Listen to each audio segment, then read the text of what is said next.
Bonjour Hervé, donc j'ai bien reçu donc tes images et on va voir alors première vue de face. Alors à gauche tu dois reconnaître ça c'est l'image qui date du 7 février, du 7 mars pardon, et à droite l'image du 24 septembre.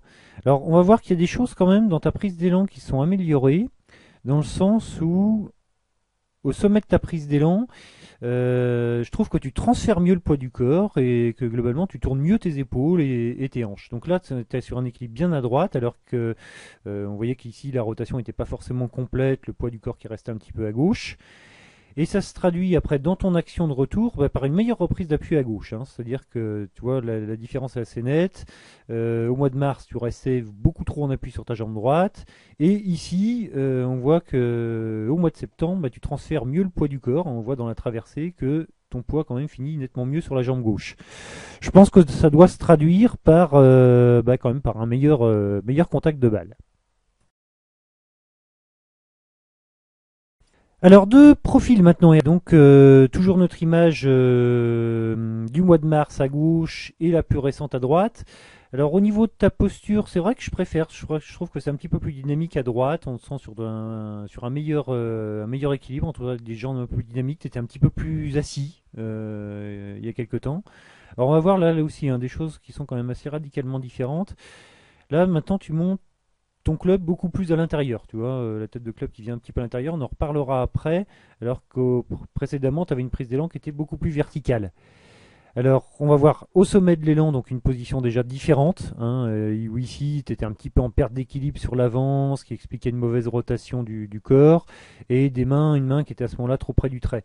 Ici, on te voit sur un placement qui est beaucoup plus intérieur, et c'est ce qui explique pourquoi, après, dans ton action de retour, le club revient déjà nettement plus dans le plan, hein. On voit qu'il revient bien dans le faisceau maintenant, alors que précédemment, tu avais tendance donc à revenir, comme on l'avait vu, trop à l'extérieur, ce qui te faisait envoyer la balle directement à gauche, ou ce qui te faisait également couper tes balles. Là, on voit la tête de club qui revient nettement plus à l'intérieur. Donc ça, c'est un meilleur point également, qui te permettront à la fois de gagner un peu de distance et un meilleur contact de balle.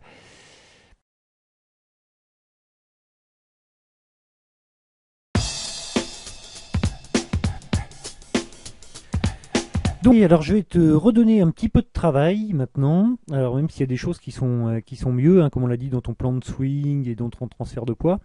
Alors déjà au niveau de la posture, donc je t'ai comparé à Thomas Fauché, cela ça pourrait être intéressant pour toi. Alors tu vas peut-être avoir une posture, même si c'est mieux, je trouve que tu es moins assis. Il faut pas être assis, il faut pas avoir les genoux trop fléchis. Tu pourrais on va dire, éloigner, reculer un petit peu plus les fesses, de manière à ce que ça t'éloigne un petit peu plus de la balle. Que tu vois, tu laisses un peu plus d'espace entre les mains et le corps. Ça va faciliter ta sensation de rotation en fait dans le swing. Donc tu vois, la première chose c'est cette question de posture. Ensuite, tu as ton démarrage qui s'effectue, comme on l'a vu, un petit peu trop à l'intérieur. Tu vois, la tête de club vient un petit peu trop derrière. On va tout de suite comparer donc à ce que fait Thomas qui est plus en ligne. Voilà. Où là la tête de club reste dans le faisceau alors que la tienne vient plus à l'intérieur. Alors si tu fais ça, c'est pour développer la sensation de tourner et on voit que c'est mieux. Maintenant, il ne faudrait pas que tu corriges une faute par une autre faute. Et alors le premier point, ça serait d'éloigner ton club donc plus en ligne comme le fait Thomas, et en même temps de mieux tourner tes hanches, parce que là, à ce stade-là, Thomas tourne un petit peu plus ses hanches un petit peu plus tournées que les tiennes, où on a l'impression qu'elles restent un petit peu bloquées.